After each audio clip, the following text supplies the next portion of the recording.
हरियाणा से, और उनके बगल में है वरिंदर हुडा जी हरियाणा से ही, और राजेंद्र जी है पंजाब से, और आज के मीटिंग के जो प्रधान जी रहे बूटा सिंह गुजगिल जी पंजाब से, मैं हूँ कविता कुरुगंटी कर्नाटका से, डॉक्टर आशीष मित्तल है उत्तर प्रदेश से, और जसबीर जी है हरियाणा से, जसबीर भट्टी जी, और हाँ इतने लोग आज के प्रेस कॉन्फ्रेंस में हैं। मैं बूटा सिंह जी को माइक दे रही हूँ।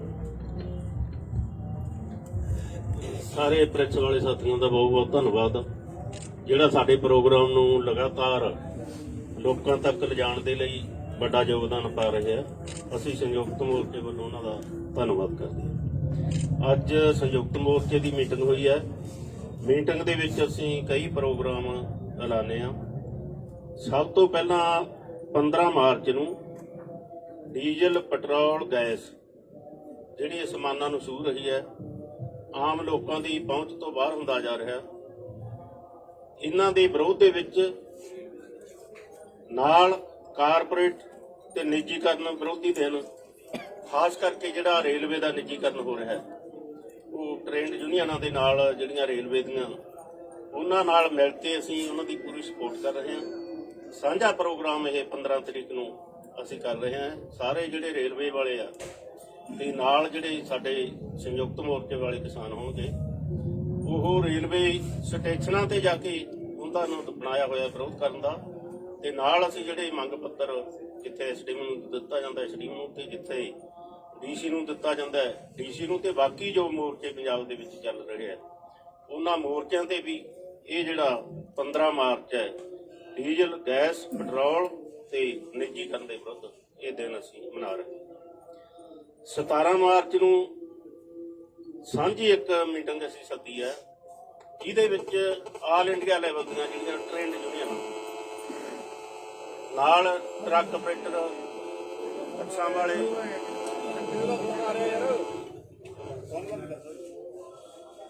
17 ਤਰੀਕ ਨੂੰ ਆਲ ਇੰਡੀਆ ਲੈਵਲ ਦੀ ਟ੍ਰੇਡ ਯੂਨੀਅਨਾਂ ਦੀ ਮੀਟਿੰਗ ਬੁਲਾਈ ਆ ਅਸੀਂ।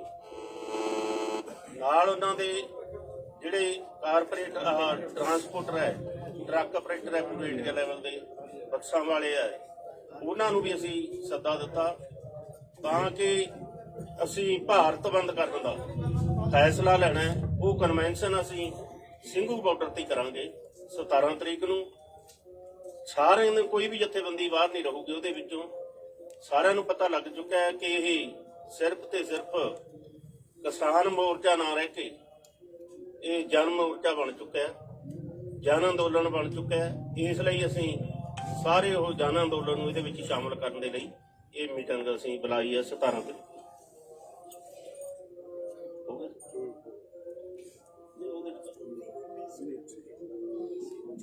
ਚਲੋ ਇਹਦੀ ਡੇਟ ਜਿਹੜਾ ਭਾਰਤ ਬੰਦ ਕਰਨਾ ਅਸੀਂ ਉਹਦੀ 26 ਤਰੀਕ ਅਸੀਂ ਤੈਅ ਕੀਤੀ ਹੈ।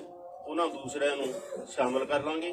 26 ਤਰੀਕ ਅਸੀਂ ਇਸ ਲਈ ਤੈਅ ਕੀਤੀ ਹੈ ਕਿ 26 ਤਰੀਕ ਨੂੰ ਦਿੱਲੀ ਦੇ ਬਾਰਡਰਾਂ ਤੇ ਆਇਆ ਨੂੰ ਸਾਨੂੰ ਪੂਰੇ 4 ਮਹੀਨੇ ਹੋ ਜਾਣਗੇ। ਉਹ 4 ਮਹੀਨੇ ਵਾਲਾ ਦਿਨ ਹੈ ਜਿਹੜਾ, ਉਸ ਦਿਨ ਤੇ ਭਾਰਤ ਬੰਦ ਦੀ ਕਾਲ ਦਿੱਤੀ ਹੈ। ਮੁਕੰਮਲ ਬੰਦ ਹੋਊਗਾ, ਸਵੇਰ ਤੋਂ ਲੈ ਕੇ ਸ਼ਾਮ ਤੱਕ ਕੁਝ ਵੀ ਨਹੀਂ ਚੱਲੂਗਾ, ਨਾ ਸੜਕਾਂ ਤੇ ਚੱਲੂਗਾ, ਨਾ ਰੇਲਵੇ ਟਰੈਕ ਤੇ ਚੱਲੂਗਾ, ਨਾ ਕੋਈ ਇਹੋ ਜਿਹਾ ਅਦਾਰਾ ਜਿਹੜਾ ਖੁੱਲਾ ਰਹੂਗਾ। ਮੁਕੰਮਲ ਬੰਦ ਹੋਊਗਾ, ਸ਼ਾਂਤਮਈ ਹੋਊਗਾ ਜਿਹੜਾ 26 ਤਰੀਕ ਦਾ। ਉਦੋਂ ਅੱਗੇ 19 ਮਾਰਚ ਨੂੰ ਅਸੀਂ ਮੰਡੀ ਬਚਾਓ, ਖੇਤੀ ਬਚਾਓ ਤੇ ਮੁਜ਼ਾਹਰਾ ਲਹਿਰ ਦੇ ਸ਼ਹੀਦਾਂ ਨੂੰ, ਜਿਹੜਾ ਪੰਜਾਬ ਦੇ ਵਿੱਚ ਇੱਕ ਮੁਜ਼ਾਹਰਾ ਲਹਿਰ ਚੱਲੀ, ਅੱਗੇ ਪਿੰਡ ਕਿਸ਼ਨਗੜ੍ਹ ਦੇ ਵਿੱਚ ਉਹ ਮੁਜ਼ਾਹਰਾ ਲਹਿਰ ਦਾ ਅਸੀਂ ਦਿਨ ਮਨਾਉਂਦੇ ਆ। ਉਹ ਵੀ ਅਸੀਂ ਫੈਸਲਾ ਕੀਤਾ ਕਿ ਐਤਕੀ ਬਾਰਡਰਾਂ ਦੇ ਉੱਪਰ ਹੀ ਮੁਜ਼ਾਹਰਾ ਲਹਿਰ ਦਾ ਜਿਹੜਾ ਦਿਨ ਆ ਉਹ ਮਨਾਇਆ ਜਾਊਗਾ।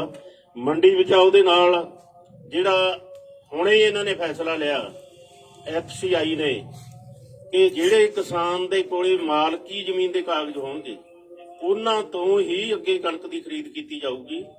ਜਿਨ੍ਹਾਂ ਕੋਲੇ ਨਹੀਂ ਹੋਣਗੇ ਉਹ ਕਾਗਜ਼ਾਤ, ਜਮਾਬੰਦੀ ਨਹੀਂ ਹੋਊਗੀ, ਗਿਰਦਾਵਰੀਆਂ ਨਹੀਂ ਹੋਣਗੀਆਂ, ਉਹਨਾਂ ਦੀ ਫਸਲ ਨਹੀਂ ਖਰੀਦੀ ਜਾਊਗੀ। ਅਸੀਂ ਸਮਝਦੇ ਹਾਂ ਕਿ ਇਹ ਜਿਹੜੇ ਤਿੰਨੇ ਕਾਲੇ ਕਾਨੂੰਨ ਬਣਾਏ ਆ, ਇਹਨਾਂ ਕਾਨੂੰਨਾਂ ਦਾ ਹੀ ਹਿੱਸਾ ਹੈ ਕਿ ਕਿਹੜੇ ਢੰਗ ਨਾਲ ਉਹ ਕਣਕ ਦੀ ਖਰੀਦ ਤੋਂ ਪਿੱਛੇ ਹਟਣਾ। ਪੰਜਾਬ ਦੇ ਵਿੱਚ ਬਹੁਤ ਸਾਰੇ, ਹਰਿਆਣੇ ਦੇ ਵਿੱਚ ਬਹੁਤ ਸਾਰੇ ਜਿਹੜੇ ਲੋਕ ਹੈ ਜਿਹੜੇ ਜ਼ਮੀਨਾਂ ਦੇ ਮਾਲਕ ਨਹੀਂ, ਠੇਕੇ ਉੱਪਰ ਲੈ ਕੇ ਉਹ ਖੇਤੀ ਕਰਦੇ ਆ, ਤੇ ਉਹ ਜਿਹੜੇ ਠੇਕੇ ਵਾਲੇ ਲੋਕ ਨੇ ਉਹ ਮਤਲਬ ਬਾਹਰਲੀਆਂ ਕੰਟਰੀਆਂ ਦੇ ਵਿੱਚ ਬੈਠੇ ਨੇ ਤੇ ਉਹਨਾਂ ਦੀਆਂ ਜ਼ਮੀਨਾਂ ਤੇ ਖੇਤੀ ਅਸੀਂ ਕਰਦੇ ਆ। ਇਹਦਾ ਮਤਲਬ ਇਹ ਹੋਊਗਾ ਕਿ ਸਾਡੇ ਪਾਸ ਉਹ ਕਾਗਜ਼ਾਤ ਨਹੀਂ ਹੋਣਗੇ ਤੇ ਸਾਡੀ ਜਿਹੜੀ ਫਸਲ ਹੈ ਉਹ ਨਹੀਂ ਮਤਲਬ ਖਰੀਦੀ ਜਾਊਗੀ। ਇਹ ਵੀ ਇਸ ਕਰਕੇ ਅਸੀਂ ਜਿਹੜਾ ਇਹ ਖੇਤੀ ਬਚਾਓ ਮੰਡੀ ਬਚਾਓ ਮੁਜ਼ਾਹਰਾ ਲਹਿਰ ਦੇ ਸ਼ਹੀਦਾਂ ਦਾ 19 ਮਾਰਚ ਉਹਨਾਂ ਨੂੰ ਅਸੀਂ ਸਮਰਪਿਤ ਕੀਤਾ। 19 ਮਾਰਚ ਨੂੰ ਜਿਹੜਾ ਮੈਂ ਪਹਿਲਾਂ ਬੋਲ ਚੁੱਕਿਆ ਕਿ ਉਸ ਢੰਗ ਦੇ ਨਾਲ ਅਸੀਂ ਐਸਡੀਐਮ ਨੂੰ ਮੰਗ ਪੱਤਰ ਦੇ ਕੇ ਤੇ ਇੱਥੇ ਜਿਹੜਾ ਮੁਜ਼ਾਹਰਾ ਲਹਿਰ ਦੇ ਸ਼ਹੀਦਾਂ ਨੂੰ ਸ਼ਰਧਾਂਜਲੀ ਭੇਟ ਕਰਕੇ ਇਹ ਦਿਨ ਮਨਾਵਾਂਗੇ। 23 ਮਾਰਚ ਨੂੰ ਅਸੀਂ ਸਾਰੇ ਜਾਣਦੇ ਹਾਂ ਸ਼ਹੀਦ ਆਜ਼ਮ ਭਗਤ ਸਿੰਘ ਜਿਨ੍ਹਾਂ ਨੇ ਕਾਰਪੋਰੇਟ ਘਰਾਣਿਆਂ ਦੇ ਵਿਰੋਧ ਦੇ ਵਿੱਚ ਕਾਰਪੋਰੇਟਾਂ ਨੂੰ ਭਜਾਓ ਤੇ ਦੇਸ਼ ਨੂੰ ਆਜ਼ਾਦ ਕਰਾਓ, ਅੰਗਰੇਜ਼ਾਂ ਨੂੰ ਭਜਾਓ ਦਾ ਸੱਦਾ ਦਿੱਤਾ ਔਰ ਉਹਨਾਂ ਨੇ ਫਾਂਸੀ ਦਾ ਰੱਸਾ ਜਿਹੜਾ ਚੁੰਮਿਆ। ਉਸ ਦਿਨ ਤੇ ਰਾਜਗੁਰੂ ਸੁਖਦੇਵ ਸਰਦਾਰ ਭਗਤ ਸਿੰਘ ਉਹਨਾਂ ਦਾ ਸ਼ਹੀਦੀ ਦਿਹਾੜਾ ਸੀ, ਉਹ ਵੀ ਬਾਰਡਰਾਂ ਦੇ ਉੱਪਰ ਹੀ ਬਣਾਉਣ ਦਾ ਫੈਸਲਾ ਕੀਤਾ। ਅਸੀਂ ਸੱਦਾ ਦੇਵਾਂਗੇ ਸਾਰੇ ਹਰਿਆਣੇ ਦੇ, ਭਾਰਤ ਦੇ, ਪੰਜਾਬ ਦੇ ਜਿਹੜੇ ਨੌਜਵਾਨ ਹੈ ਕਿ ਉਹ ਯੂਥ ਸਾਰੇ ਦਾ ਸਾਰਾ ਉਹੀ ਪੱਗ ਜੋ ਭਗਤ ਸਿੰਘ ਦੇ ਬੰਨੀ ਸੀ ਉਹ ਪੱਗਾਂ ਬੰਨ੍ਹ ਕੇ ਦਿੱਲੀ ਵੱਲ ਨੂੰ ਵੀਰਾਂ ਕੱਤਣ ਤੇ ਉਹਨਾਂ ਦਾ ਜਿਹੜਾ ਸ਼ਹੀਦੀ ਦਿਹਾੜਾ ਉਹ ਇਹਨਾਂ ਬਾਰਡਰਾਂ ਦੇ ਉੱਪਰ ਹੀ ਮਨਾਇਆ ਜਾਵੇ। ਉਸ ਤੋਂ ਅੱਗੇ ਹੋਲੇ ਮਹੱਲੇ ਦਾ ਸੀ ਇੱਕ ਏਜੰਡਾ ਸਾਡੇ ਕੋਲੇ ਆਇਆ। ਪੰਜਾਬ ਦੀਆਂ 32 ਜਥੇਬੰਦੀਆਂ ਦੀ ਮੀਟਿੰਗ ਦੇ ਵਿੱਚ ਅਸੀਂ ਉਹ ਜਿਹੜਾ ਫੈਸਲਾ ਕਰਾਂਗੇ। ਅੱਜ ਦੀ ਮੀਟਿੰਗ ਦੇ ਵਿੱਚ ਇਹ ਜਿਹੜੇ ਪ੍ਰੋਗਰਾਮ ਹੈ ਇਹਨਾਂ ਦਾ ਅਸੀਂ ਐਲਾਨ ਕਰਦੇ ਹਾਂ ਤੇ ਨਾਲ ਜਿਹੜਾ ਮੋਰਚਾ ਸਾਡਾ ਚੱਲ ਰਿਹਾ ਹੈ ਜਿਉਂ ਦੀ ਤਿਉਂ ਚੱਲੂਗਾ। ਬੇਸ਼ੱਕ ਉਹ ਹਾੜੀ ਦਾ ਸੀਜ਼ਨ ਹੋਵੇ, ਬੇਸ਼ੱਕ ਉਹ ਗਰਮੀ ਦਾ ਸੀਜ਼ਨ ਹੋਵੇ, ਅਸੀਂ ਪੂਰੀ ਉਹਦੀ ਬਿਆਨਤਬੰਦੀ ਕਰ ਲਈ ਹੈ ਤੇ ਨਾਲ ਜੋ 5 ਸਟੇਟਾਂ ਦੇ ਵਿੱਚ ਚੋਣਾਂ ਹੋ ਰਹੀਆਂ ਉਹਨਾਂ ਚੋਣਾਂ ਦੇ ਵਿੱਚ ਜੋ ਸੰਯੁਕਤ ਮੋਰਚੇ ਨੇ ਸੱਦਾ ਦਿੱਤਾ ਕਿ ਬੀਜੇਪੀ ਨੂੰ ਸਭ ਕੁਝ ਸਿਖਾਓ, ਉਹ ਸਾਡੇ ਸੰਯੁਕਤ ਮੋਰਚੇ ਦੇ ਜਿਹੜੇ ਲੀਡਰ ਸਾਹਿਬਾਨ ਹੈ ਉਹ ਵੱਖ-ਵੱਖ ਸਟੇਟਾਂ ਦੇ ਵਿੱਚ ਰਵਾਨਾ ਹੋ ਚੁੱਕੇ ਆ। ਉਹ ਪ੍ਰਚਾਰ ਆਪਦਾ ਚੋਣਾਂ ਦਾ ਕਰਨਗੇ, ਅਸੀਂ ਪ੍ਰਚਾਰ ਸਾਡਾ ਸੰਯੁਕਤ ਮੋਰਚੇ ਦਾ ਉਹਨਾਂ ਕਿਸਾਨਾਂ ਤੱਕ ਲੈ ਕੇ ਜਾਵਾਂਗੇ ਕਿ ਇਹ ਕਿਸਾਨਾਂ ਨੂੰ ਕਿਵੇਂ ਗਮਰਾਹ ਕਰ ਰਹੇ ਆ, ਕਿਵੇਂ ਜ਼ਮੀਨਾਂ ਹਥਿਆ ਰਹੇ ਆ, ਕਿਵੇਂ ਖੇਤੀ ਖੋਹ ਰਹੇ ਆ ਤੇ ਕਿਵੇਂ ਹਰਾਸਮੈਂਟ ਕਿਸਾਨਾਂ ਦੀ ਹੋ ਰਹੀ ਹੈ ਤੇ ਨਾਲ ਰਿਪਰੈਸ਼ਨ ਹੈ ਜਿਹੜਾ ਝੂਠੇ ਕੇਸ ਬਣਾ ਕੇ ਇਰਾਦਾ ਕਤਲ ਦੇ ਜੇਲ੍ਹਾਂ ਦੇ ਵਿੱਚ ਡੱਕੇ ਹੋਏ ਆ ਤੇ ਉਹ ਰਿਪਰੈਸ਼ਨ ਹੈ ਜਿਹੜਾ ਉਹ ਵੀ ਅਸੀਂ ਸਾਰੇ ਭਾਰਤ ਦੇ ਵਿੱਚ ਉਹ 5 ਸਟੇਟਾਂ ਦੇ ਵਿੱਚ ਲੈ ਕੇ ਜਾਵਾਂਗੇ। ਇਹਦਾ ਜਿਹੜਾ ਚਿਹਰਾ ਹੈ ਬੀਜੇਪੀ ਸਰਕਾਰ ਦਾ ਕਿਸਾਨ ਵਿਰੋਧੀ ਚਿਹਰਾ ਉਹ ਅਸੀਂ ਲੋਕਾਂ ਦੇ ਵਿੱਚ ਜਾ ਕੇ ਆਪਣੀਆਂ ਸਟੇਜਾਂ ਤੋਂ ਕਿਸੇ ਦੀ ਪਾਰਟੀ ਦੀ ਸਪੋਰਟ ਦੇ ਵਿੱਚ ਨਹੀਂ ਜਾਵਾਂਗੇ, ਕਿਸੇ ਨੂੰ ਵੋਟ ਦੇਣ ਨੂੰ ਨਹੀਂ ਕਹਾਂਗੇ, ਸਿਰਫ ਇੱਕੋ ਹੀ ਗੱਲ ਕਹਾਂਗੇ ਕਿ ਕਿਸਾਨ ਵਿਰੋਧੀ ਜਿਹੜੀ ਬੀਜੇਪੀ ਹੈ ਇਹਨੂੰ ਸਬਕ ਸਿਖਾਓ। ਅੱਜ ਦੀ ਮੀਟਿੰਗ ਦੇ ਸਾਡੇ ਇਹ ਪ੍ਰੋਗਰਾਮ सर, मैं भारत बंद और जो कैलेंडर है उसको जरा हिंदी में या अंग्रेजी में 15 मार्च को ट्रेड यूनियंस के साथ पिछले प्रेस कॉन्फ्रेंस में ही एक प्रोग्राम डिक्लेयर किया गया था कि एंटी कॉर्पोरेटाइजेशन, एंटी प्राइवेटाइजेशन दिन बना के उसके प्रतिरोध में वो दिन मनाया जाएगा।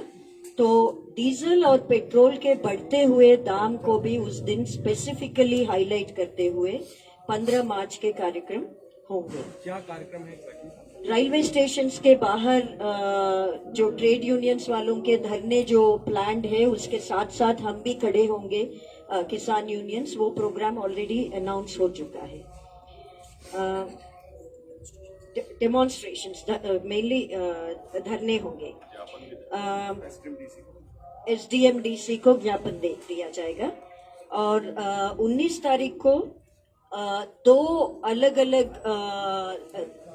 इश्यूज बट इंटरकनेक्टेड इश्यूज उसको लेके 19 का दिन मार्क किया जाएगा।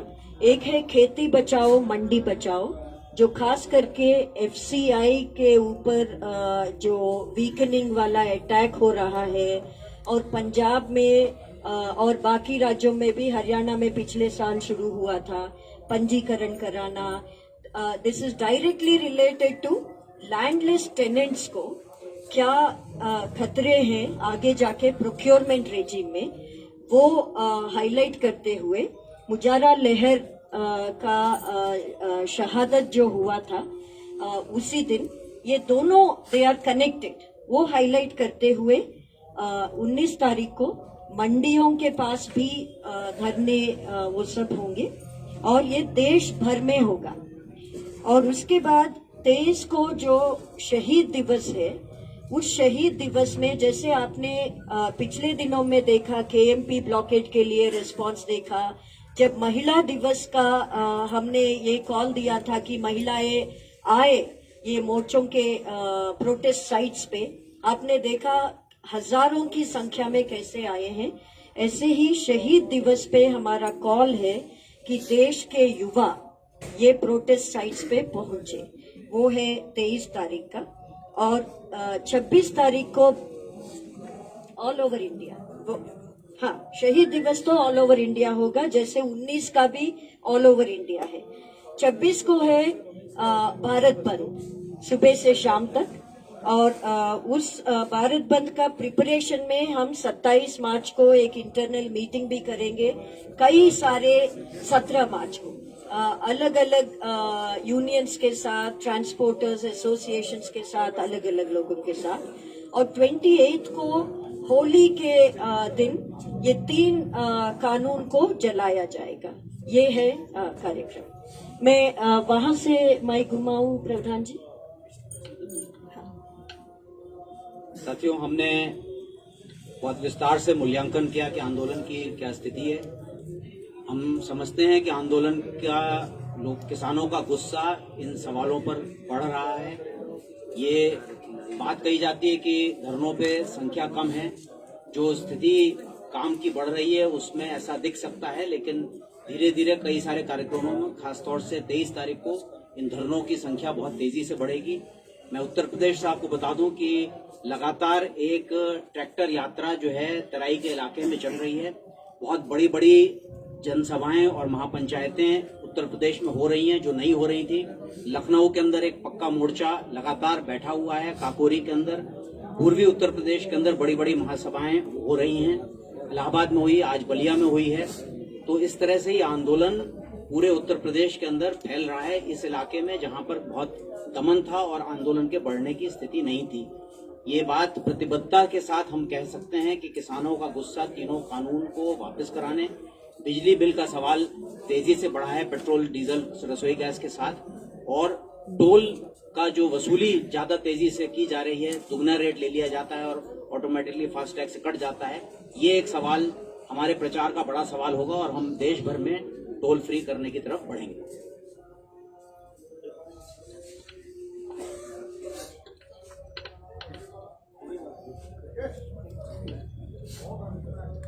पंद्रह मार्च को डीजल और पेट्रोल के खिलाफ जो बढ़ती महंगाई, वीरेंद्र सिंह हुड्डा, राष्ट्रीय अध्यक्ष टोल हटाओ संघर्ष समिति, वे राष्ट्रीय महासचिव भारतीय किसान यूनियन केएस। तो मेरे प्रेस के भाइयों, 15 मार्च को डीजल पेट्रोल के खिलाफ जो है बढ़ती महंगाई और गैस के खिलाफ हम जो जितने ट्रेड यूनियन है उनके साथ हम कार्यक्रम में हिस्सा लेंगे, संयुक्त किसान मोर्चा। और 17 मार्च को हमारी सांझ एक मीटिंग होगी यहाँ ट्रेड यूनियन और व्यापार मंडल के साथ। और 19 मार्च को खेती बचाओ और मंडी बचाओ अभियान। 26 मार्च को भारत बंद चक्का जाम होगा और सभी ट्रेड यूनियन दुकानें सब बंद होंगी। हुड्डा साहब आज अविश्वास प्रस्ताव लेके आई थी कांग्रेस, लेकिन वो गिर गया। परिचय करना सॉरी, आज के प्रेस कॉन्फ्रेंस में डॉक्टर सुनीलम जी है, किसान संघर्ष समिति मध्य प्रदेश से। मैं माफी चाहती हूँ, आपको इंट्रोड्यूस नहीं किया उस टाइम में, सॉरी। सर, आज का जो मेजर घटनाक्रम है, खट्टर सरकार के खिलाफ जो अविश्वास प्रस्ताव आया था वो गिर गया सर, वो गिर गया। आप लोगों ने अपील की थी विधायकों से, बीजेपी जेजेपी के, उस पर एक रिएक्शन दे दीजिए। और दावा किया जा रहा था कि जब सरकार के खिलाफ ऐसा मत आएगा तो सरकार डेफिनेटली गिर जाएगी। साथियों, मैं विकासशील भारतीय किसान संघ समिति हरियाणा का प्रदेश का अध्यक्ष। आज हरियाणा के अंदर बड़ी घटना घटी, जो अविश्वास प्रस्ताव लाया गया था वो गिरा है। और कल हरियाणा के अंदर एक प्रोग्राम था कि हमने गांव-गांव जाकर किसान और मजदूर ने सभी एमएलए से एक वोट की मांग की थी कि किसान के पक्ष में आप वोट करें, लेकिन उन लोगों ने किसान के पक्ष में वोट नहीं करे, केवल मात्र 32 वोट किसान के पक्ष में आए हैं। अभी जो है हरियाणा के संगठनों की तरफ से, हरियाणा के किसानों की तरफ से तो मैं निंदा करना चाहूंगा, जो साथी किसान की इस दुख की घड़ी में हमारे साथ नहीं खड़े हुए। और दूसरा, अभी विचार करेगा हरियाणा के किसान संगठन और मजदूर संगठन विचार करेंगे, जो साथी हमारे खिलाफ गए हैं उन साथियों के साथ कैसा बर्ताव हमने करना है, किस प्रकार का बहिष्कार हमने करना है। लेकिन इतना जरूर कहना चाहूंगा कि उनके साथ हम कठोर व्यवहार करने वाले हैं, क्योंकि हमने बिल्कुल झोली फैला करके उनसे वोट मांगे थे। उसके बावजूद भी अगर हमारे साथ नहीं खड़े, और पहली बार किसान मजदूर ने उनसे वोट मांगे थे, लेकिन उनकी संवेदना लगता है मुझे किसान के प्रति, मजदूर के प्रति बिल्कुल नष्ट हो चुकी है। और ये कहना चाहूंगा कि किसान और मजदूर इस बात का ध्यान रखें, जो साथी हमारे खिलाफ में थे कम से कम गांव के अंदर वो लोग अभी न घुस पाए। इसके अलावा एक बड़ी घटना हरियाणा के अंदर घटी, गांव सिवाया के अंदर संयुक्त किसान मोर्चे का आह्वान के ऊपर वहां के एक जो जुलाना से जो एमएलए हैं मस्जिद टांडा, उनका विरोध करते हुए कुछ साथियों का लड़ाई झगड़ा वहां हुआ। और उसमें कुछ किसान साथियों को, लगभग 6 किसान साथी हैं ये सिवाहा गांव के, उनके ऊपर 307 की धारा लगा करके नाजायज तरीके से मुकदमे दर्ज कर दिए। मैं आपके माध्यम से कहना चाहूंगा, हम उन सभी किसान साथियों के साथ खड़े हैं जो भी संयुक्त किसान मोर्चे के आह्वान पर किसी भी प्रोग्राम के अंदर भाग लेता है। और हम मैं सरकार को, हरियाणा सरकार को कहना चाहूंगा कि सरकार इस किसान आंदोलन को दबाने की, कुचलने की कोशिश ना करे। जितना आप आंदोलन को दबाएंगे उतना ही मुखर ये आंदोलन होने वाला है। और आगे जो भी हरियाणा के अंदर होगा वो आप लोग देखेंगे। बहुत दुखी है आज किसान। 281 किसान हमारे मर चुके हैं, उसके बावजूद भी ना तो एक शब्द बोल रहे हो, ना ही वो वोट भी नहीं दे सकते। कुछ किसान, जो कुछ एमएलए ये कह रहे थे कि हम इस्तीफा भी दे देंगे, लेकिन ये इस्तीफे की बात नहीं थी, केवल वोट की बात थी। वो जो छुपे हुए मुखौटा डाले हुए एमएलए थे, जो किसान और मजदूर को गुमराह कर रहे थे, इस अविश्वास प्रस्ताव के माध्यम से सारे किसान और मजदूर के सामने आके उनका असली चेहरा के बाद बीजेपी को कितना बल मिला है, क्योंकि किसान संगठन और विरोधी लगातार कह रहे थे कि सरकार गिर जाएगी, बीजेपी को पहला झटका हरियाणा से मिलेगा, तो अब बल तो मिलेगा ना कहीं ना कहीं बीजेपी की। देखिए, कोई बल नहीं मिल रहा, कोई बल नहीं मिल रहा हमें। कोई, वैसे भी हमें कोई उम्मीद नहीं है बीजेपी के नेताओं से किसी, क्योंकि जो एक शब्द बोलने के लिए तैयार नहीं, वो वोट भी नहीं गिर सकता। लेकिन हमने नैतिकता दिखाई, उनसे हमारे बार बार वोट लिए, लाखों बार हमने वोट दिया उनको, लाखों वोट देके एमएलए बनाया, और वो वोट गिरने का अधिकार भी किसान और मजदूर ने दिया। उसके बावजूद भी हमने नैतिकता के आधार पर उनसे वोट की मांग की थी। वो अगर वोट वो नहीं देते तो उनकी नैतिकता के आधार पर उनको, वैसे भी ये लोकतंत्र नाम की चीज बची नहीं, नैतिकता के आधार पर वैसे भी वो हमें तो मारी ओढ़ के तो एमएलए रहे, कोई मजबूती नहीं। आपने कहा कि आप चोरी फैलाकर उनसे बात की कि हमें वोट दो, तो उन्होंने आपकी बात नहीं मानी। क्या किसान जथेबंदियों की हार माना जाए इसे? बिल्कुल भी हार नहीं है किसान जथेबंदियों की, क्योंकि किसान जो है लगातार इस लड़ाई को लड़ेगा। और आने वाले समय में आप हरियाणा के अंदर देखोगे, पहले भी आपने देखा कि किसी एमएलए, किसी मंत्री, किसी मुख्यमंत्री की गांव के अंदर घुसने की जरूरत नहीं होती। और जो भी कोई मंत्री एमएलए घर से बाहर निकला है तो पुलिस फोर्स को लेकर निकलता है। किसान जथेबंदियां पूरी मजबूती के साथ लड़ रही हैं। विशेषकर हरियाणा में अब जो भी जेजेपी और बीजेपी का विधायक, जो अब कुछ विधायकों के हमें उम्मीद थी कि वो शायद इस्तीफा देंगे या वोट देंगे, लेकिन वो भी सामने आ गए। अब और दुगनी तिगनी मजबूती के साथ ये आंदोलन हरियाणा के अंदर होने वाला है, क्योंकि सरकार दबाव में नहीं है, ये पता लग रहा है इससे। हाँ जी, सरकार दबाव में देखो, सरकार ही नहीं है तो सरकार नहीं है, सरकार थोड़ी है। ये तो लोकतंत्र की बिल्कुल, यहाँ तो हत्या हो चुकी है। सरकार होती तो 307 के मुकदमे बन दे के घर बैठे हैं। सरकार नहीं है, लेकिन ये मैं कहना चाहूंगा कि सरकार नाम की चीज नहीं है, संविधान नाम की चीज नहीं है। किसान अपनी लड़ाई को मजबूती के साथ लड़ेगा, और हरियाणा में 4 गुना मजबूती के साथ किसान अब कल से इस लड़ाई को 4 गुना मजबूती के साथ लड़ेगा।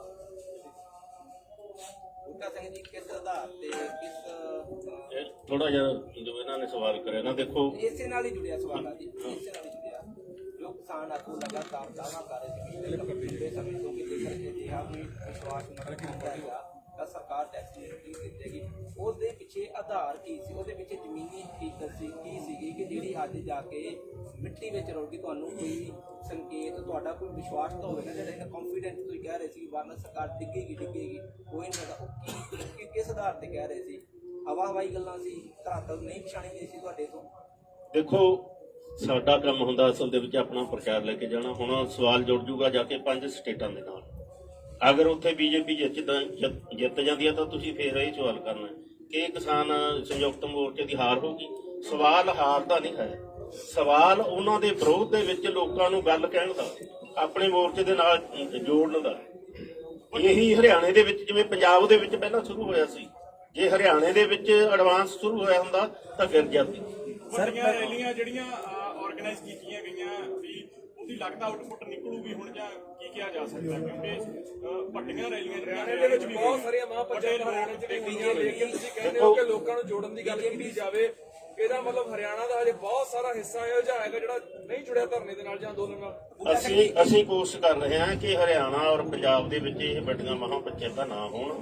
ਜਿੱਥੇ ਅਜੇ ਅੰਦੋਲਨ ਨਹੀਂ ਭਖਿਆ ਉੱਥੇ ਜ਼ਿਆਦਾ ਲੋੜ ਲੱਗਦੀ ਹੈ ਸਾਨੂੰ, ਉਧਰ ਨੂੰ ਅਸੀਂ ਜਾ ਰਹੇ ਹਾਂ, ਵੱਡੀਆਂ ਮਹਾਪੰਚਾਇਤਾਂ ਉਧਰ ਨੂੰ ਕਰ ਰਹੇ ਹਾਂ, ਲੋਕਾਂ ਨੂੰ ਨਾਲ ਜੋੜ ਰਹੇ ਹਾਂ। ਤੁਸੀਂ ਇਹਨੂੰ ਐਂ ਨਾ ਦੇਖੋ ਕਿ ਮੋਰਚਾ ਹਫ਼ਤੇ ਨੂੰ ਖਤਮ ਹੋਣ ਵਾਲਾ। ਅਸੀਂ ਇਸ ਨਾਲ ਨਹੀਂ ਬੈਠੇ, ਅਸੀਂ ਜਦ ਤੱਕ ਪੂਰੇ ਭਾਰਤ ਦੇ ਵਿੱਚ ਫੈਲਦਾ ਨਹੀਂ ਤੇ ਮੋਦੀ ਸਰਕਾਰ ਝੁਕ ਨਹੀਂ ਜਾਂਦੀ ਉਦੋਂ ਤੱਕ ਬੈਠੇ ਆ, ਕੋਈ ਕਾਹਲ ਨਹੀਂ ਹੈ ਸਰ। ਹੁਣ ਤੱਕ ਜਿੱਥੇ ਰਹਿ ਕੇ ਨਹੀਂ, ਹੁਣ ਪਿਛਲੀ ਸਾਰੇ ਦਾਅਵਾ ਕੀਤਾ ਹੈ ਇਸਦਾ ਕਿ ਪੂਰੇ ਦੇਸ਼ ਭਰ ਵਿੱਚ ਅੰਦੋਲਨ ਭਖ ਚੁੱਕਿਆ, ਲੋਕ ਜਾਗਰੂਕ ਹੋ ਚੁੱਕੇ ਹੋ, ਤੁਸੀਂ ਕਹਿ ਰਹੇ ਹੋ ਕਿ ਹਜੇ ਭਖਿਆ ਨਹੀਂ ਗਾ। ਔਰ ਦੂਸਰਾ ਸਵਾਲ ਇਹ ਆ, ਬੀਜੇਪੀ ਲਗਾਤਾਰ ਕਹਿੰਦੀ ਆ ਕਿ ਕੁਝ ਪੋਲੀਟੀਕਲ ਪਾਰਟੀਆਂ ਨੂੰ ਫਾਇਦਾ ਦੇਣ ਦੇ ਲਈ ਸੰਯੁਕਤ ਕਿਸਾਨ ਮੋਰਚੇ ਦੇ ਲੀਡਰ ਜਿਹੜੇ ਕਿ 5 ਸੂਬਿਆਂ ਦੇ ਵਿੱਚ ਜਾ ਰਹੇ ਨੇ।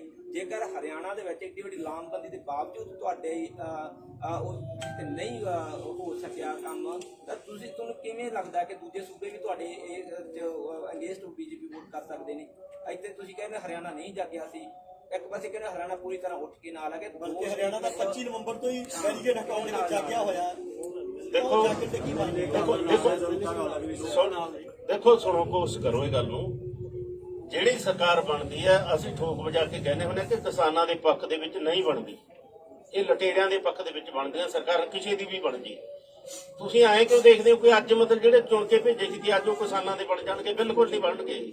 ਉਹਨਾਂ ਤੇ ਦਬਾਅ ਹੁੰਦਾ ਹੈ, ਦਬਾਅ ਦੇ ਵਿੱਚ ਜਿਵੇਂ ਪੰਜਾਬ ਸਰਕਾਰ ਨੇ ਫੈਸਲੇ ਕੀਤੇ ਆ, ਦਬਾਅ ਜਦੋਂ ਬਣ ਜਾਂਦਾ ਉਹ ਫੈਸਲੇ ਕਰ ਲੈਂਦੇ ਆ। ਬੀਜੇਪੀ ਕੀ ਕਹਿੰਦੀ ਹੈ? ਬੀਜੇਪੀ ਤਾਂ ਬਹੁਤ ਕੁਝ ਕਿਹਾ, ਨਕਸਲ ਉਹਨੇ ਕਿਹਾ, ਫਰਜੀ ਵੀ ਉਹਨੇ ਕਿਹਾ, ਖਾਲਸਤਾਨੀ ਉਹਨੇ ਕਿਹਾ, ਵਿਚੋਲਗੇ ਉਹਨੇ ਕਿਹਾ, ਕੀ ਨਹੀਂ ਕਿਹਾ ਬੀਜੇਪੀ ਨੇ ਸਾਨੂੰ? ਬੀਜੇਪੀ ਬਹੁਤ ਕੁਝ ਕਹਿੰਦੀ ਹੈ। ਪਰ ਸਰ ਗੁਰਨਾਮ ਸਿੰਘ ਚੜੂਨੀ ਜੀ ਪਹਿਲਾਂ ਜਿਵੇਂ ਹਰਿਆਣਾ ਦੇ ਲੀਡਰਾਂ ਨਾਲ ਮੀਟਿੰਗਾਂ ਕਰ ਰਹੇ ਸੀ, ਤੁਹਾਨੂੰ ਨਹੀਂ ਲੱਗਦਾ ਕਿ ਉਹਨਾਂ ਨੂੰ ਰੋਕਿਆ ਗਿਆ ਗਲਤ ਰਿਹਾ? ਜੇ ਨਾ ਰੋਕਿਆ ਜਾਂਦਾ ਸ਼ਾਇਦ ਅੱਜ ਫੈਸਲੇ ਹੋਰ ਹੋ ਸਕਦੇ, ਤੁਹਾਡੇ ਹੱਕ ਦੇ ਵਿੱਚ ਆ ਸਕਦੇ। ਦੇਖੋ ਜੋ ਕੋਈ ਅਸੂਲ ਬਣਾਉਂਦਾ ਨਾ, ਨੀਤੀ ਪਾਲਿਸੀ ਬਣਦੀ ਆ, ਉਹਦੇ ਤੇ ਪਹਿਰਾ ਦੇਣਾ ਬਹੁਤ ਜ਼ਰੂਰੀ ਹੈ ਸਾਡੇ ਲਈ। ਸਾਡੇ ਲਈ ਜੇ ਇੱਕ ਦੋ ਥਾਵਾਂ ਤੇ ਕਿਤੇ ਹਾਰ ਹੋ ਜੂ ਏਡੀ ਵੱਡੀ ਗੱਲ ਨਹੀਂ ਹੈ। ਵੱਡੀ ਗੱਲ ਸੰਯੁਕਤ ਮੋਰਚਾ ਇੱਕ ਰਹਿੰਦਾ ਜਾਂ ਨਾ ਰਹਿੰਦਾ, ਸਭ ਤੋਂ ਵੱਡੀ ਗੱਲ ਹੈ। ਪੋਲੀਟੀਕਲ ਬੰਦੇ ਦੀ ਗੱਲ ਹੁੰਦੀ ਹੈ ਜੀ। ਹਨਨ ਮੌਲਾ ਜੀ ਕਿਹਾ ਗਿਆ, ਜਿਵੇਂ ਵੀਰ ਦਾ ਕੁਐਸਚਨ ਸੀ ਉਹਦੇ ਨਾਲ ਜੁੜੇ ਕੁਐਸਚਨ ਹੈ ਵੀ ਪੋਲੀਟੀਕਲ ਲੋਕਾਂ ਨਾਲ ਜਦੋਂ ਮੀਟਿੰਗ ਕੀਤੀ ਜਾਂਦੀ ਹੈ ਤੇ ਚੁਣੀ ਜੀ ਨੂੰ ਵਰਜਾ ਜਾਂਦਾ, ਸਸਪੈਂਡ ਕਰ ਦਿੱਤਾ ਜਾਂਦਾ ਇੱਕ ਵਾਰ। ਹੁਣ ਲੋਕ ਆਵਾਜ਼ ਚੁੱਕ ਰਹੇ ਆ ਵੀ ਹਨਨ ਮੌਲਾ ਜੀ ਵੀ ਪੋਲੀਟੀਕਲ ਨੇ ਜਾਂ ਹੋਰ ਯਾਦਵ ਜੀ ਨੂੰ ਲੈ ਕੇ ਵੀ ਵਾਰ-ਵਾਰ ਗੱਲ ਚੁੱਕੀ ਜਾਂਦੀ ਹੈ, ਉੱਥੇ ਕੀ ਸਪਸ਼ਟੀਕਰਨ? ਦੇਖੋ ਪੋਲੀਟੀਕਲ ਤਾਂ ਅਸੀਂ ਸਾਰੇ ਹਾਂ, ਕਦੇ ਨਹੀਂ ਕਹਿੰਦੇ ਅਸੀਂ ਗੈਰ ਸਿਆਸੀ। ਅਸੀਂ ਕਿਸਾਨਾਂ ਨੂੰ, ਲੋਕਾਂ ਨੂੰ ਜਨ ਅੰਦੋਲਨ ਬਣਾ ਕੇ ਲੁੱਟ ਤੋਂ ਬਚਾਉਣਾ ਸਾਡੀ ਸਿਆਸਤ ਹੈ। ਇਹਨਾਂ ਨੇ ਵੋਟਾਂ ਲੈ ਕੇ ਰਾਜ ਕਰਕੇ ਲੋਕਾਂ ਨੂੰ ਲੁੱਟਣਾ ਤੇ ਕਾਰਪੋਰੇਟ ਘਰਾਣੇ ਦੇ ਪੱਖ 'ਚ ਪਹੁੰਚਣਾ ਉਹਨਾਂ ਦੀ ਸਿਆਸਤ ਹੈ। ਅਸੀਂ ਕਦੋਂ ਕਹਿੰਦੇ ਅਸੀਂ ਗੈਰ ਸਿਆਸੀ? ਪਰ ਉਹ ਦੋ ਨਾਮ ਵੋਟਾਂ ਦੀ ਸਿਆਸਤ ਅਸੀਂ ਕਹਿੰਦੇ ਆ ਕਿ ਜਿਹੜੀਆਂ ਪੋਲੀਟੀਕਲ ਪਾਰਟੀਆਂ ਜਿਹੜੀਆਂ ਚੋਣਾਂ ਲੜ ਰਹੀਆਂ ਉਹਨਾਂ ਨੂੰ ਸਟੇਜ ਦੇ ਨੇੜੇ ਨਹੀਂ ਲੱਗਣ ਦੇਵਾਂਗੇ, ਉਹਨਾਂ ਨੂੰ ਇਹਦੀ ਵਰਤੋਂ ਨਹੀਂ ਕਰਨ ਦੇਵਾਂਗੇ, ਸਿਆਸੀ ਰੋਟੀਆਂ ਨਹੀਂ ਸਿੱਖਣ। ਸਵਾਲ ਇਹ ਆ, ਸਭ ਨੂੰ ਪਤਾ ਕਿ ਪੱਛਮੀ ਬੰਗਾਲ ਦਾ ਧੁਰਾ ਜਿਹੜਾ ਹੈਗਾ ਉਹ ਹੈਗਾ ਕਮਿਊਨਿਸਟ ਹੈਗਾ, ਉੱਥੇ ਜਿਹੜੇ ਖੱਬੇ ਪੱਖੀ ਬੋਲਬਾਲਾ ਰਿਹਾ ਹੁਣ ਤੱਕ ਹੈਗਾ। ਤਾਂ ਹੁਣ ਇਸੇ ਲਈ ਜਿਹੜੀ ਆ ਉੱਥੇ ਬੈਕ ਬਣਾਉਣ ਦੀ ਕੋਸ਼ਿਸ਼ ਕੀਤੀ ਜਾ ਰਹੀ ਕਿ ਉੱਥੇ ਸੈੱਟ ਬੈਕ ਨਾ ਲੱਗੇ ਉਹ ਵੋਟ ਨੂੰ। ਇਸ ਲਈ ਜ਼ਿਆਦਾਤਰ ਪ੍ਰੈਸ਼ਰ ਸੰਯੁਕਤ ਕਿਸਾਨ ਮੋਰਚੇ ਤੇ ਉਹਨਾਂ ਲੀਡਰਾਂ ਦਾ, ਇੱਥੇ ਜਿਹੜੇ ਲੀਡਰਾਂ ਦਾ ਪਿਛੋਕੜ ਜਾਂ ਹੁਣ ਵੀ ਜਿਹੜੇ ਅਵੇਲੇਬਲ ਜਿਹੜੇ ਉਹ ਖੱਬੇ ਪੱਖੀਆਂ ਨਾਲ ਉਹ ਕਹਿੰਦੇ ਆ ਕਿ ਅਸੀਂ ਉੱਥੇ ਜਾ ਕੇ ਸਾਨੂੰ ਇਹੋ ਜਿਹੇ ਪ੍ਰੋਗਰਾਮ ਕਰਨੇ ਚਾਹੀਦੇ ਨੇ। ਕਿ ਲੱਗਦਾ ਕਿ ਕਿਤੇ ਨਾ ਕਿਤੇ ਇੱਕ ਵਾਰ ਫਿਰ ਦੇਸ਼ ਦੀ ਰਾਜਨੀਤੀ ਵਿੱਚ ਉਹ ਖੱਬੇ ਪੱਖੀ ਜਿਹੜੀ ਚਾਰਧਾਰਾ ਡਾਊਨ ਹੋ ਗਈ ਜਾਂ ਸੈਟਬੈਕ ਲੱਗਾ, ਉਹਨੂੰ ਬਚਾਉਣ ਦੀ ਕੋਸ਼ਿਸ਼ ਹੋ ਰਹੀ ਹੈ ਸੰਯੁਕਤ ਕਿਸਾਨ ਮੋਰਚੇ ਦੇ ਬਹਾਨੇ। ਦੇਖੋ ਕਿਸੇ ਲੋਕਾਂ ਦਾ ਇਹ ਨਿੱਜੀ ਤੌਰ ਤੇ ਕਿਸੇ ਦਾ ਵਿਚਾਰ ਹੋ ਸਕਦਾ ਹੈ, ਸੰਯੁਕਤ ਮੋਰਚੇ ਦਾ ਅਜਿਹਾ ਕੋਈ ਵਿਚਾਰ ਨਹੀਂ ਹੈ ਕਿ ਇਹਨੂੰ ਪੋਲੀਟੀਕਲ ਰੰਗਤ ਦਿੱਤੀ ਜਾਵੇ। ਮੈਂ ਪਹਿਲਾਂ ਹੀ ਸਪਸ਼ਟ ਕਰ ਚੁੱਕਿਆ ਕਿ ਜਿਹੜੇ ਵੀ ਦੂਸਰੀਆਂ ਸਟੇਟਾਂ ਵਿੱਚ ਅਸੀਂ ਗਏ ਆ ਉਹਨਾਂ ਦਾ ਮਨੋਰਥ ਇਹ ਨਹੀਂ ਹੈ ਕਿ ਕਿਸੇ ਦੀ ਸਪੋਰਟ ਕਰਨਾ। ਮਨੋਰਥ ਅਸੀਂ ਠੋਕ ਕੇ ਹਰਾ ਸਕਦੇ ਹਾਂ ਆਪਦੀ ਗੱਲ ਲਿਜਾ ਕੇ, ਸਾਨੂੰ ਪੂਰਾ ਮੌਕਾ ਮਿਲ ਜੇ। ਹੁਣ ਤਾਂ ਸਾਨੂੰ ਸਮਾਂ ਥੋੜਾ ਮਿਲਿਆ। ਪੰਜਾਬ ਦੇ ਵਿੱਚ ਅਜਿਹਾ ਕੁਝ ਹੁੰਦਾ ਹੋਵੇ ਤਾਂ ਅਸੀਂ ਕਹਿ ਸਕਦੇ ਸੀ, 5 ਮਹੀਨੇ ਹੋ ਗਏ ਸੀ ਚੱਲਦਿਆਂ ਨੂੰ ਉੱਥੇ, ਪਰ ਜਿੱਥੇ ਅਜੇ ਅੰਦੋਲਨ ਹੋਣੇ ਹੀ ਗਿਆ। ਤੁਸੀਂ ਕਿਹਾ ਕਿ ਪਹਿਲਾਂ ਵੀ ਤੁਸੀਂ ਕਿਹਾ ਭਾਰਤ ਪੱਧਰ ਤੇ ਫੈਲ ਗਿਆ। 737 ਜ਼ਿਲ੍ਹੇ ਆ, 700 ਜ਼ਿਲ੍ਹੇ ਦੇ ਵਿੱਚ ਟ੍ਰੇਨਾਂ ਰੁਕ ਜਾਣਗੀਆਂ, ਇਹ ਛੋਟੀ ਗੱਲ ਥੋੜਾ। ਹੁਣ ਪਤਾ ਲੱਗੂਗਾ 26 ਤਰੀਕ ਨੂੰ ਕਿਹੋ ਜਿਹਾ ਬੰਦ ਹੁੰਦਾ। ਅਸੀਂ ਅੱਜ ਵੀ ਕਹਿੰਦੇ ਆ ਕਿ ਠੋਕ ਵਜਾ ਕੇ ਮੁਕੰਮਲ ਬੰਦ ਹੋਊਗਾ। ਫਿਰ ਥੋੜਾ ਜਿਹਾ ਸਵਾਲ ਨਿਕਲ ਆਉਣਾ ਕਿ ਜੀ ਫਲਾਨਾ ਪਾਸਾ ਜਿਹਾ ਰਹਿ ਗਿਆ। ਦੇਖੋ ਵੱਖ-ਵੱਖ ਸਟੇਟਾਂ ਦੇ ਵਿੱਚ ਵੱਖ-ਵੱਖ ਕੰਮ ਧੰਦੇ ਆ, ਕਿਤੇ ਵਾਢੀ ਸ਼ੁਰੂ ਹੋ ਗਈ ਹੈ, ਕਿਤੇ ਅਜੇ 20 ਦਿਨਾਂ ਨੂੰ ਹੋਣੀ ਹੈ। ਇਹ ਸਾਰਾ ਕੁਝ ਨਾ ਚੱਲ ਜਾਂਦਾ ਹੁੰਦਾ। ਸਾਥੋਂ ਪੰਜਾਬ ਹੀ ਨਹੀਂ ਲੋਟ ਆਉਂਦਾ। 3 ਜ਼ੋਨਾਂ ਦੇ ਵਿੱਚ ਵੰਡਿਆ ਹੋਇਆ। ਅਸੀਂ ਝੋਨਾ ਲਾ ਲੈਂਦੇ ਆ, ਦੂਜੇ ਅਜੇ ਵਿਹਲੇ ਬੈਠੇ ਹੁੰਦੇ ਆ। ਅਸੀਂ ਕਹਿੰਦੇ ਐਜੀਟੇਸ਼ਨ ਕਰੀ, ਉਹ ਕਹਿੰਦੇ ਹੁੰਦੇ ਅਸੀਂ ਬਾਸਮਤੀ ਲਾਉਣੇ ਆ। ਇਹ ਥੋੜ੍ਹੀਆਂ ਜਿਹੀਆਂ ਪ੍ਰੋਬਲਮਾਂ ਹੈਗੀਆਂ। ਇਹ ਤਾਂ ਭਾਰਤ ਆ ਬਹੁਤ ਵੱਡਾ, ਕਿਤੇ ਰਹਿ ਵੀ ਸਕਦਾ। ਆ ਹੁਣ ਜਿੱਥੇ ਇਲੈਕਸ਼ਨਾਂ ਹੋ ਰਹੀਆਂ ਉੱਥੇ ਪੂਰਾ ਸਾਰੇ ਹੀ ਆਪਾਂ ਜਾਣਦੇ ਆ ਕਿ ਇੱਕ ਵਾਰ ਜਿਹੜਾ ਚੋਣ ਬੁਖਾਰ ਹੈ ਉਹ ਸਾਰਿਆਂ ਨੂੰ ਚੜ ਜਾਂਦਾ ਹੈ। ਇਸ ਕਰਕੇ ਕਿਤੇ ਫਰਕ ਰਹਿ ਸਕਦਾ। ਜਿਹੜੇ 700 ਜਿਹੜੇ ਤੁਸੀਂ ਗੱਲ ਕੀਤੀ ਆ, ਕੋਈ ਆંકੜੇ ਹੈਗੇ ਨੇ ਤੇ ਸੰਯੁਕਤ ਕਿਸਾਨ ਮੋਰਚੇ ਦੇ ਕੋਲ? ਕਿਉਂਕਿ ਯੂਪੀ ਦੇ ਵਿੱਚ ਨਹੀਂ ਬੰਦ ਕੀਤਾ ਗਿਆ, ਉੱਤਰਾਖੰਡ ਦੇ ਵਿੱਚ ਰੇਲਾਂ ਨਹੀਂ ਰੋਕੀਆਂ ਗਈਆਂ, ਦਿੱਲੀ ਦੇ ਵਿੱਚ ਨਹੀਂ ਰੋਕੀਆਂ ਗਈਆਂ, ਤਾਂ ਇਹ ਤਾਂ ਹੈ ਨਹੀਂ ਕਿ 3 ਰਾਜਾਂ ਦੇ ਵਿੱਚ 36 ਜ਼ਿਲ੍ਹੇ ਨੇ। ਸਾਨੂੰ ਅੰਕੜੇ ਦੱਸਣ ਵਾਲਾ ਮੀਟ ਗਿਆ ਸੀ ਕਿਹੜਾ ਉੱਥੇ ਜਾ ਕੇ। ਨਹੀਂ, ਪਰ ਤੁਹਾਡੇ ਕੋਲ 700 ਜਿਹੜੇ ਪਹੁੰਚੇ ਨੇ, ਹਾਂ, ਕਿਤੇ ਪਹੁੰਚੇ ਹੋਣਗੇ। ਸਾਡੇ ਸੰਯੁਕਤ ਮੋਰਚੇ ਦੀ ਮੀਟਿੰਗ ਦੇ ਵਿੱਚ ਇਹ ਅੰਕੜਾ ਪਹੁੰਚਿਆ ਕਿ 700 ਜ਼ਿਲ੍ਹਿਆਂ ਦੇ ਵਿੱਚ ਵੰਡ। ਤੁਸੀਂ ਕਿਹਾ ਵੀ ਅਸੀਂ ਜਿਹੜੇ ਆ ਸਿਆਸੀ ਜਿਹੜਾ ਭਾਰਤ ਬੰਦ ਹੈ, ਦਿੱਲੀ ਦੇ ਵਿੱਚ, ਦਿੱਲੀ ਦੇ ਅੰਦਰ ਜਾਓਗੇ ਕਿ ਨਹੀਂ ਜਾਓਗੇ? ਕਿਉਂਕਿ 26 ਤੋਂ ਬਾਅਦ ਦਿੱਲੀ ਤੋਂ ਕਿਨਾਰਾ ਕਰਕੇ ਬੈਠੇ। ਕਿਉਂਕਿ ਜੋ 6 ਫਰਵਰੀ ਨੂੰ ਉਹਦੇ ਕਹਿੰਦੇ ਦਿੱਲੀ ਨਾਲ ਦੇਖੋ ਇਹ ਕਹਿਣਾ ਕਿ 26 ਤੋਂ ਬਾਅਦ ਤੁਸੀਂ ਕਿਨਾਰਾ ਕਰਕੇ ਬੈਠੋ। ਅਸੀਂ ਹੁਣ ਤੱਕ ਐਮਪੀ ਰੋਕ ਕੇ ਹਟੇ ਆ। ਇਹ ਨਹੀਂ ਕਹਿਣਾ ਚਾਹੀਦਾ ਕਿ ਉਦੋਂ ਬਾਅਦ ਕਿਨਾਰਾ ਕੀਤਾ ਹੋਇਆ। ਅਸੀਂ ਸੁਣੋ ਨਾ, ਮੇਰੀ ਗੱਲ ਸੁਣੋ। ਅਸੀਂ ਇਹਨਾਂ ਬਾਰਡਰਾਂ ਨੂੰ ਨਹੀਂ ਖਾਲੀ ਕਰਨਾ ਚਾਹੁੰਦੇ ਕਿਸੇ ਵੀ ਹਾਲਤ ਦੇ ਵਿੱਚ। ਸਦਾ ਭਾਰਤ ਪੱਧਰ ਦਾ ਹੋ ਸਕਦਾ, ਅਸੀਂ ਬਾਰਡਰ ਬਿਲਕੁਲ ਨਹੀਂ ਖਾਲੀ ਕਰਨਾ ਚਾਹੁੰਦੇ। ਇਹ ਸਾਡਾ ਇੱਕ ਮਨੋਰਥ ਹੈ ਕਿ ਬਾਰਡਰਾਂ ਨੂੰ ਖਾਲੀ ਨਾ ਕੀਤਾ ਜਾਏ।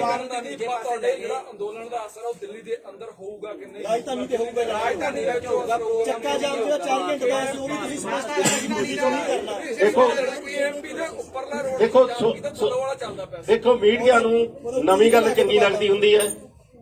ਅਸੀਂ ਇਹਨੂੰ ਲੰਬਾ ਚਲਾਉਣਾ, ਅਸੀਂ ਦਿੱਲੀ ਦੇ ਵਿੱਚ ਵੜਨਾ, ਅਸੀਂ ਪਾਰਲੀਮੈਂਟ ਤੱਕ ਜਾਣਾ, ਪਰ ਅਸੀਂ ਸਮਾਂ ਲੱਗੂਗਾ ਉਹਨੂੰ। ਤੁਹਾਨੂੰ ਐ ਕਿ ਕੱਲ ਨੂੰ ਖਾਣਾ ਲਾ ਕੇ ਜਿਹੜਾ ਤੁਹਾਡਾ ਪਾਰਲੀਮੈਂਟ ਤੱਕ ਜਾਣਾ, ਉਹ ਕੈਦ ਸਾਹਿਬ ਵਾਲਾ ਲੱਖਾਂ ਟਰੈਕਟਰ ਲੈ ਕੇ ਜਾਣਾ, ਗੱਦੇ ਲਾਉਣ ਵਾਲਾ ਜਾਣਾ, ਕੋਈ ਵੱਖਰਾ ਜਾਣਾ?